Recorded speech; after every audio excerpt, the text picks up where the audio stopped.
புதுக்கோட்டை மாவட்டம் பொன்னமராவதி அருகே உள்ள ஆலவயல் கிராமத்தில் திமுக தெற்கு ஒன்றிய அவைத்தலைவர் ஆலவயல் ராமு தலைமையில் தமிழகத்தின் துணை முதலமைச்சரும் திமுக இளைஞரணி செயலாளருமான உதயநிதி ஸ்டாலின் பிறந்தநாளை முன்னிட்டு அவைத்தலைவர் ஆலவயல் ராமு பொதுமக்கள் மற்றும் வாகன ஓட்டிகளுக்கு இனிப்புகள் வழங்கி உதயநிதி ஸ்டாலின் பிறந்தநாளை கொண்டாடி மகிழ்ந்தனர். நல்லூர் தன்வந்திரி பகவானுக்கு ஹோமம் மற்றும் பூஜைகள்.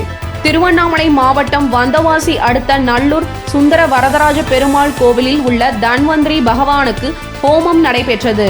பிறகு மூல மூர்த்திகளுக்கு விசேஷ திருமஞ்சனம் நடந்தேறியது. தலைமை அர்ச்சகர்கள் ராஜன் சுவாமிகள் மேற்பார்வையில் நடைபெற்ற இந்த வைபவத்தில் சுற்றியுள்ள பகுதிகளில் இருந்து ஏராளமான பக்தர்கள் கலந்து கொண்டு தரிசனம் செய்தனர். பங்கேற்ற அனைவருக்கும் தீர்த்த பிரசாதங்கள் வழங்கப்பட்டது. கமுதியில் திமுக மத்திய ஒன்றியம் சார்பில் துணை முதல்வர் உதயநிதி ஸ்டாலின் பிறந்தநாள் விழாவை முன்னிட்டு பொதுமக்கள் இனிப்புகள் வழங்கி மனவளர்ச்சி குன்றிய குழந்தைகள் மையத்தில் அன்னதானம் வழங்கப்பட்டது. ராமநாதபுரம் மாவட்டம் கமுதியில் திமுக மத்திய ஒன்றியம் சார்பில் துணை முதல்வர் உதயநிதி ஸ்டாலின் பிறந்தநாள் விழா புதன்கிழமை கொண்டாடப்பட்டது. மாண்புமிகு பால்வளத்துறை அமைச்சர் RS ராஜகண்ணப்பன் அவர்களின் உத்தரவின்படி ராமநாதபுரம் மாவட்ட செயலாளர் சட்டமன்ற திருப்பத்தூர் மாவட்டம் வாணியம்பாடி பேருந்து நிலையத்தில் தமிழக துணை முதல்வர் திராவிட முன்னேற்ற கழக இளைஞரணி செயலாளர் மாண்புமிகு உதயநிதி ஸ்டாலின் MLA பிறந்த நாளை முன்னிட்டு வாணியம்பாடி நகர கழக செயலாளர் நகரமன்ற உறுப்பினர் VS சாரதிகுமார் BEMC அவர்கள் இனிப்புகளை வழங்கி பிறந்தநாளை கொண்டாடினார். இந்நிகழ்வில் நகர கழக நிர்வாகிகள், வார்டு செயலாளர்கள், நகர்மன்ற துணைத் தலைவர், நகர்மன்ற உறுப்பினர்கள், அணிகளின் அமைப்பாளர்கள், துணை அமைப்பாளர்கள், கழக நிர்வாகிகள் என பலர் கலந்து கொண்டனர். களக்காடு செயின்ட் ஜோசப் கல்வியியல் கல்லூரியில் இந்திய அரசியலமைப்பு சட்ட உறுதிமொழி. களக்காடு செயின்ட் ஜோசப் கல்வியியல் கல்லூரியில் 75வது இந்திய அரசியலமைப்பு தினத்தை முன்னிட்டு உறுதிமொழி எடுக்கப்பட்டது. இவ்விழாவில் கல்லூரியின் நிறுவனர் தமிழ்ச்செல்வன் தலைமையில் பேராசிரியர்கள் Malarvizhi Jabakani, Gabriel Raj, Bhadrakali, Ambika, Mariappan, Jamila Banu, Karthikeyan, John Merlin, Senthilkumari, அலுவலக பணியாளர்கள் கலைச்செல்வி, கவிதாவேணி, ராஜேஸ்வரி, ஜெரில் அனிதா மற்றும் ஆசிரிய மாணவர்கள் ஆகியோர் முன்னிலையில் இந்திய அரசியலமைப்பு சட்டத்தின் முகவுரையினை மாணவி ஆனி ரெக்ஸ்லின் வாசிக்க அனைவரும் இந்திய அரசியலமைப்பு தினத்தின் உறுதிமொழியினை ஏற்றனர். இவ்விழாவிற்கான ஏற்பாடுகளை கல்லூரியின் முதல்வர் அந்தோணி பிரபாகர் செய்திருந்தார். வலங்கைமான் அருகே உள்ள சந்திரசேகரபுரம் ஊராட்சியில் வட்டார பாலின வளமையம் அலுவலகத்தினை திமுக மேற்கு ஒன்றிய செயலாளர் V அன்பரசன் திறந்து வைத்தார். திருவாரூர் மாவட்டம் வலங்கைமான் அருகே உள்ள சந்திரசேகரபுரம் ஊராட்சியில் வலங்கைமான் வட்டார பாலின வளமைய அலுவலகம் திறப்பு விழா நடைபெற்றது. விழாவிற்கு உதவி திட்ட அலுவலர் செந்தில்குமார் தலைமை வகித்தார். முன்னதாக வட்டார இயக்க மேலாளர் தனலட்சுமி அனைவரையும் வரவேற்று பேசினார். சிறப்பு விருந்தினர் வலங்கைமான் கிழக்கு ஒன்றிய திமுக செயலாளர் கோ தட்சிணாமூர்த்தி, வட்டார வளர்ச்சி அலுவலர் செந்தில், வலங்கைமான் நகர திமுக செயலாளர் ப சிவனேசன் மற்றும் சந்திரசேகரபுரம் ஊராட்சி மன்ற தலைவர் கவிதா முன்னிலை வகித்தனர். வலங்கைமான் மேற்கு ஒன்றிய திமுக செயலாளரும் ஒன்றிய குழு உறுப்பினருமான V அன்பரசன் வட்டார பாலின வளமைய அலுவலகத்தினை திறந்து வைத்தார். அதனைத் தொடர்ந்து பாலின வன்முறைக்கு எதிரான விழிப்புணர்வு உறுதிமொழி மற்றும் பேரணி நடைபெற்றது. நிகழ்ச்சியில் சந்திரசேகரபுரம் ஊராட்சி மன்ற துணைத் தலைவர் சரவணன் மற்றும் காவல் ஆய்வாளர், மருத்துவத்துறை அலுவலர்கள், சமூக நலத்துறை அலுவலர்கள், மகளிர் சுய உதவி குழு உறுப்பினர்கள் உட்பட பலர் கலந்து கொண்டனர். முடிவில் ரூபி அனைவருக்கும் நன்றி கூறினார். துணை முதல்வர் உதயநிதி ஸ்டாலின் பிறந்தநாள் விழா.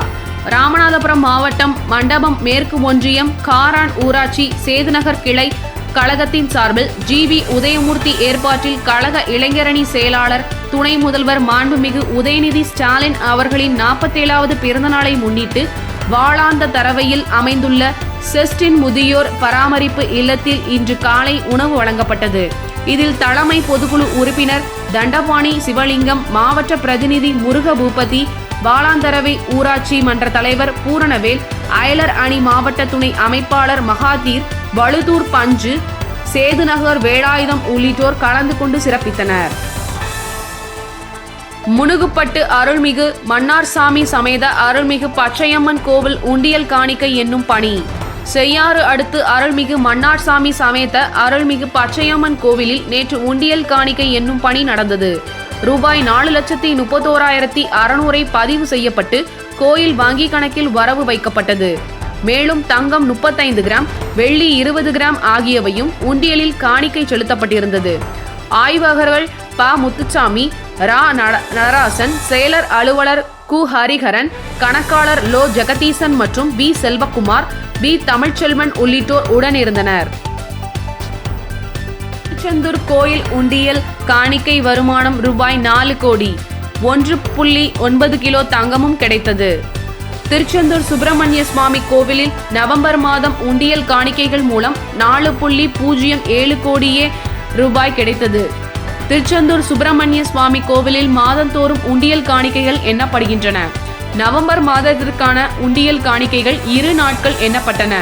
நிரந்தர உண்டியல்கள் மூலம் ரூபாய் 3,76,38,927, கோசாலை பராமரிப்பு உண்டியல் மூலம் 1,23,934, யானை பராமரிப்பு உண்டியல் மூலம் ரூபாய் 1,53,672, கோயில் அன்னதான உண்டியல் மூலம் ரூபாய் 27,90,886, சிவன் கோயில் அன்னதான உண்டியல் மூலம் ரூபாய் 25,453 என மொத்தம் 4,07,32,912, தங்கமும் 1,908 கிராமும், வெள்ளி 21,100 கிராமும் காணிக்கையாக கிடைத்தன. இதில் வெளிநாட்டு கரன்சி 1,234 இருந்தது. இதனை தவிர செல்லாதவையாக அறிவிக்கப்பட்ட ரூபாய் 2,000 நோட்டுகள் சிலவும் செலுத்தப்பட்டிருந்தது. மேலும் பழைய செல்லாத நோட்டுகள் ரூபாய் 500, ரூபாய் 1000 தாள்கள் செலுத்தப்பட்டிருந்தது குறிப்பிடத்தக்கது. நாகையில் மழை காரணமாக முகாம்களில் தங்க வைக்கப்பட்டிருக்கும் மக்களை அமைச்சர் அன்பில் மகேஷ் பொய்யாமொழி சந்தித்து ஆறுதல் கூறி நிவாரணப் பொருட்களை வழங்கினார். பிரதமரின் விஸ்வகர்மா திட்டத்தை தமிழகத்தில் செயல்படுத்த முடியாது, மத்திய அமைச்சருக்கு முதல்வர் கடிதம். பிரதமரின் விஸ்வகர்மா திட்டத்தை தமிழக அரசு செயல்படுத்தாது. இதற்கு மாற்றாக ஜாதி அடிப்படையில் பாகுபாடு காட்டாத விரிவான திட்டத்தை உருவாக்க தமிழக அரசு முடிவு செய்துள்ளது என மத்திய குறு சிறு மற்றும் தொழில்துறை அமைச்சர் ஜதன் ராம் மாஞ்சிக்கு முதல்வர் ஸ்டாலின் கடிதம் எழுதியுள்ளார். அதில் கூறியிருப்பதாவது: மத்திய அரசின் குறு சிறு மற்றும் நடுத்தர தொழில்கள் அமைச்சகத்தால் செயல்படுத்தப்படும் பிரதமரின் விஸ்வகர்மா யோஜனா திட்டத்தில் உரிய திருத்தங்களை செய்யும்படி தமிழக அரசு சார்பில் 4ஆம் தேதி பிரதமருக்கு கடிதம் எழுதினேன். இந்த திட்டம் ஜாதி அடிப்படையிலான தொழில்முறையை வலுப்படுத்தும் என்பதால் திட்டத்தை ஆய்வு செய்ய தமிழக அரசு சார்பில் குழு அமைக்கப்பட்டது. இக்குழு விரிவாக ஆய்வு செய்து திட்டத்தில் சில மாற்றங்களை செய்ய பரிந்துரை செய்தது. அதன்படி விண்ணப்பதாரரின் குடும்பம் பாரம்பரிய வர்க்கத்தில் ஈடுபட வேண்டிய கட்டாய தேவை நீக்கப்பட வேண்டும். அதற்கு பதிலாக வழிகாட்டுதல்களின் பட்டியலிடப்பட்டுள்ள தொழிலை செய்ய விரும்பும் எந்த ஒரு நபரும் இந்த திட்டத்தின் கீழ் உதவி பெற தகுதி உடையவர்களாக இருக்க வேண்டும். இந்த திட்டத்தில் பயன்பெறுவோரின் குறைந்தபட்ச வயது வரம்பை 35ஆக உயர்த்த வேண்டும். இதனால் தான் தங்கள் குடும்பம் வர்த்தகத்தையும் தொடரவும் அதை நன்கு அறிந்தவர்கள் மட்டுமே இந்த திட்டத்தின் கீழ் பலன்களை பெற முடியும். கிராமப்புறங்களில் பயனாளிகளை சரிபார்க்கும் பொறுப்பு ஊராட்சி தலைவருக்கு பதிலாக கிராம நிர்வாக அலுவலரிடம் ஒப்படைக்கப்பட வேண்டும் என பிரதமரின் கவனத்திற்கு கொண்டு சென்றேன். இந்நிலையில் மத்திய அரசின் சிறு குறு மற்றும் நடுத்தர தொழில்கள் அமைச்சகத்தில் இருந்து மார்ச் 15ஆம் தேதி வந்த பதிலில் பரிந்துரைக்கப்பட்ட திருத்தங்கள் தொடர்பாக எதுவும் குறிப்பிடப்படவில்லை. எனவே பிரதமரின் விஸ்வகர்மா யோஜனா திட்டத்தை தற்போதைய வடிவில் செயல்படுத்துவதை தமிழக அரசு முன்னெடுத்து செல்லாது. சமூக நீதி என்ற ஒட்டுமொத்த கொள்கையின் கீழ் தமிழகத்தில் உள்ள கைவினை கலைஞர்களுக்கு அதிகாரம் அளிக்கும் வகையில் ஜாதி அடிப்படையில் பாகுபாடு காட்டாத விரிவான திட்டத்தை உருவாக்க தமிழக அரசு முடிவு செய்துள்ளது. தமிழக அரசு செயல்படுத்த உள்ள திட்டம் ஜாதி மற்றும் குடும்ப தொழிலில் வேறுபாடின்றி மாநிலத்தில் உள்ள அனைத்து கலைஞர்களுக்கும் முழுமையான ஆதரவை அளிக்கும். இந்த திட்டம் கைவினை கலைஞர்களுக்கு நிதியுதவி, பயிற்சி, வளர்ச்சிக்கு தேவையான அனைத்தையும் உள்ளடக்கியதாக இருக்கும். இவ்வாறு அதில் கூறப்பட்டுள்ளது. தமிழ்நாடு சீருடை பணியாளர்கள் தேர்வு வாரியம் வாயிலாக தேர்வு செய்யப்பட்டுள்ள 3359 சீருடை பணியாளர்களுக்கான பணி நியமன ஆணைகளை சென்னையில் நேற்று நடந்த விழாவில் முதல்வர் ஸ்டாலின் வழங்கினார். உடன் உள்துறை கூடுதல் தலைமைச் செயலர் தீரஜ்குமார், சட்டத்துறை அமைச்சர் ரகுபதி, தலைமைச் செயலாளர் முருகானந்தம், டிஜிபி சங்கர் ஜிவால் உள்ளனர். ராஜ்நாத் சிங்குடன் கனிமொழி சந்திப்பு. டெல்லியில் ராணுவ அமைச்சர் ராஜ்நாத் சிங்கை கனிமொழி எம்பி நேற்று சந்தித்து மனு அளித்தார். லட்சத்தீவு அருகில் கடலோர காவல் படையினரால் கைது செய்யப்பட்ட தூத்துக்குடி தருவைக்குளம் பகுதியைச் சேர்ந்த 10 மீனவர்களையும் அவர்களின் படகுகளையும் விடுவிக்க வேண்டும். குஜராத் போர்பந்தர் அருகே மீன் பிடித்துக் கொண்டிருந்த போது கடலில் தவறி விழுந்த தூத்துக்குடி அயன் பொம்மையாபுரத்தைச் சேர்ந்த அண்ணாதுரையை தேடும் பணியை துரிதப்படுத்தி கண்டுபிடித்து தர வேண்டும் என கோரிக்கை உள்ளார். குமரியில் 97 போலீசாருக்கு பணி நியமன ஆணை. தமிழ்நாடு சீருடை பணியாளர்கள் தேர்வாணையம் நடத்திய தேர்வில் வெற்றி பெற்ற போலீசாருக்கு பணி நியமன ஆணைகள் வழங்கும் நிகழ்ச்சி மாவட்ட AR கேம்பில் நடந்தது. போலீசாருக்கு பணி நியமன ஆணை வழங்கிய SP சுந்தரவதனம் வழங்கி பேசியதாவது: காவல்துறை பணியாற்றுவது பொதுமக்களுடன் நேரடி தொடர்பில் இருக்கும் ஒரு உன்னதமான பணியாகும். ஒழுக்கமாகவும் நேர்மையாகவும் சேவை மனப்பான்மையுடனும் சிறப்பாக பணியாற்ற வேண்டும். சைபர் குற்றங்கள் பற்றிய அறிவை வளர்த்து கொள்ள வேண்டும். பயிற்சியை நல்ல முறையில் முடித்து சிறந்த காவலராக திகழ வேண்டும். இவ்வாறு டெல்லியில் ஆம் ஆத்மி கட்சியின் தலைவர் கெஜ்ரிவாலை ஜார்க்கண்ட் முதல்வர் சோரன் தனது மனைவியுடன் சந்தித்தார். அதானியை மோடி அரசு பாதுகாக்கிறது. அதானியை மத்திய அரசு பாதுகாப்பதாக ராகுல் குற்றம் சாட்டினார். சூரிய மின்சக்தி உற்பத்தி திட்டங்களுக்கான ஒப்பந்தங்களை பெற பல்வேறு மாநில அரசு அதிகாரிகளுக்கு 2111 கோடி ரூபாய் வரை லஞ்சம் கொடுத்ததாக அதானி குழுமத்தின் மீது அமெரிக்கா குற்றம் சாட்டியுள்ளது. அதானி விவகாரத்தில் நாடாளுமன்ற இரு சபைகளும் நேற்று ஒத்திவைக்கப்பட்டன. பின்னர் நிருபர்களிடம் எதிர்க்கட்சி தலைவர் ராகுல் கூறியதாவது: தன் மீதான குற்றச்சாட்டுகளை அதானி ஏற்றுக்கொள்வார் என்று நீங்கள் நினைக்கிறீர்களா? நீங்கள் எந்த உலகில் வாழ்கிறீர்கள்? நிச்சயமாக அவர் மறுக்கத்தான் போகிறார். சிறிய குற்றச்சாட்டுகளில் நூற்றுக்கணக்கான மக்கள் கைது செய்யப்படுகின்றனர். பல ஆயிரம் கோடி மோசடி செய்துள்ள அதானியை இதுவரை கைது செய்யாதது ஏன்? அவர் கைது செய்யப்பட வேண்டும் என்பது மிகவும் முக்கியமானது. அதானி அமெரிக்காவில் குற்றச்சாட்டப்பட்டுள்ளார். அவர் சிறையில் இருக்க வேண்டும். அவரை மத்திய அரசு பாதுகாக்கிறது. இவ்வாறு ராகுல் குற்றம் சாட்டினார். இதற்கு பதில் அளித்த பாஜ செய்தி தொடர்பாளர் டாம் வடக்கன் கூறியதாவது: அதானி மீதான புகார் காங்கிரசின் குற்றச்சாட்டு இல்லை. அமெரிக்க முதலீட்டாளர் ஜார்ஜ் செரோஸின் திரைக்கதை வசனம். அதைத்தான் காங்கிரஸ் இங்கு அரங்கேற்ற முயற்சிக்கிறது. இந்த வழக்கு செரோஸின் நிதியுதவியால் அரங்கேற்றப்படுகிறது என்பதை அமெரிக்க நிர்வாகமும் அறிந்ததே உள்ளது. இந்தியாவை பொருளாதார ரீதியாக தாக்கும் திரைக்கதையே இது. வேண்டுமென்றால் காங்கிரஸ் இது குறித்து வழக்கு பதிவு செய்யட்டும். அது தொடர்பாக விசாரணை நடக்கட்டும். அப்போதுதான் செராஸுடன் காங்கிரசுக்கும் உள்ள தொடர்பு பகிரங்கமாக தெரியும். இவ்வாறு அவர் கூறினார். பேராவூரணியில் ஸ்ரீ ஐயப்பன் கோவில் பூமி பூஜை விழா. பேராவூரணியில் ஸ்ரீ ஐயப்பன் கோவில் பூமி பூஜை விழா நடந்தது. ஸ்ரீ ஐயப்பன் கோவில் கடந்த 2009ஆம் ஆண்டு கட்டப்பட்டு பூஜைகள் நடைபெற்று வந்தது. இந்நிலையில் கடந்த அக்டோபர் மாதம் ஸ்ரீ ஐயப்பன் கோவில் புனரமைத்து புதிதாக கட்டுவதற்கான ஆலோசனை கூட்டம் நடைபெற்று புதிய திருப்பணி கமிட்டி அமைக்கப்பட்டது. இந்நிலையில் பேராவூரணி ஸ்ரீ ஐயப்பன் கோவில் வளாகத்தில் பழைய கோயிலை அகற்றிவிட்டு புதிதாக 18 படியுடன் கூடிய ஸ்ரீ ஐயப்பன் மற்றும் பரிவார தெய்வங்களுக்கு பிரம்மாண்டமான திருக்கோவில் கட்ட பூமி பூஜையை சபரிமலை முன்னாள் மேல்சாந்தி ஜெயராமன் தொடங்கி வைத்து பக்தர்களுக்கு ஆசி வழங்கினார்.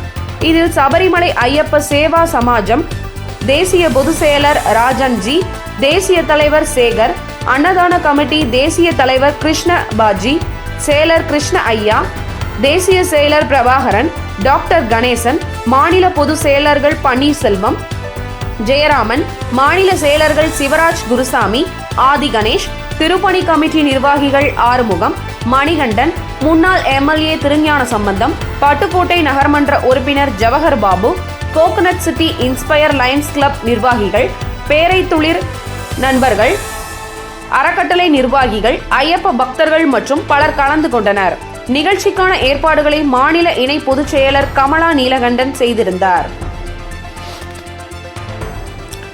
18 படிகளில் போட்டோ ஷூட். 23 போலீசார் மீது நடவடிக்கை. சபரிமலை ஐயப்பன் கோவிலில் புனிதமான 18 படிகள் மீது அங்குள்ள பாதுகாப்பு பணியில் ஈடுபட்ட போலீசார் குழுவாக போட்டோ எடுத்துக்கொண்டது பெரும் சர்ச்சையானது. போலீசாரின் இந்த செயலுக்கு VHP உட்பட இந்து அமைப்புகள் கடும் கண்டனம் தெரிவித்தன. சம்பந்தப்பட்ட போலீசார் மீது கடும் நடவடிக்கை எடுக்க வேண்டும் என்ற கோரிக்கை வலுத்தது.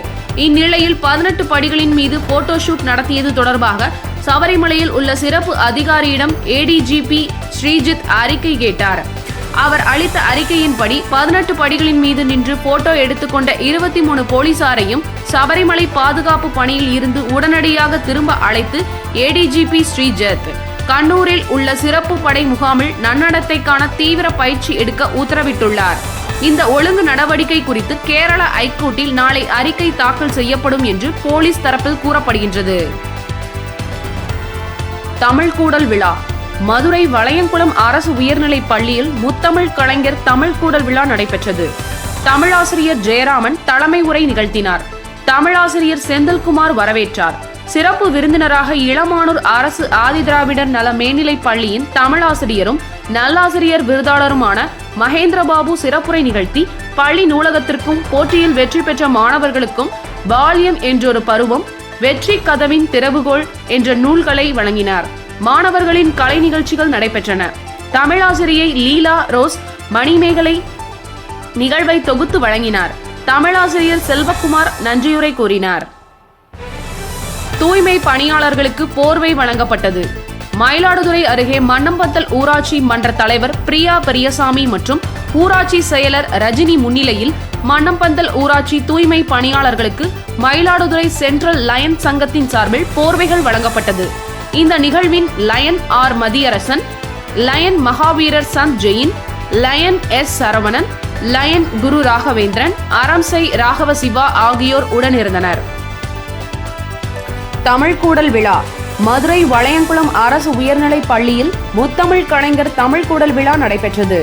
தமிழாசிரியர் ஜெயராமன் தலைமை உரை நிகழ்த்தினார். தமிழாசிரியர் செந்தில்குமார் வரவேற்றார். சிறப்பு விருந்தினராக இளமானூர் அரசு ஆதிதிராவிடர் நல மேல்நிலைப் பள்ளியின் தமிழாசிரியரும் நல்லாசிரியர் விருதாளருமான மகேந்திரபாபு சிறப்புரை நிகழ்த்தி பள்ளி நூலகத்திற்கும் போட்டியில் வெற்றி பெற்ற மாணவர்களுக்கும் பால்யம் என்றொரு பருவம், வெற்றி கதவின் திறவுகோல் என்ற நூல்களை வழங்கினார். மாணவர்களின் கலை நிகழ்ச்சிகள் நடைபெற்றன. தமிழாசிரியை லீலா ரோஸ் மணிமேகலை நிகழ்வை தொகுத்து வழங்கினார். தமிழாசிரியர் செல்வகுமார் நன்றியுரை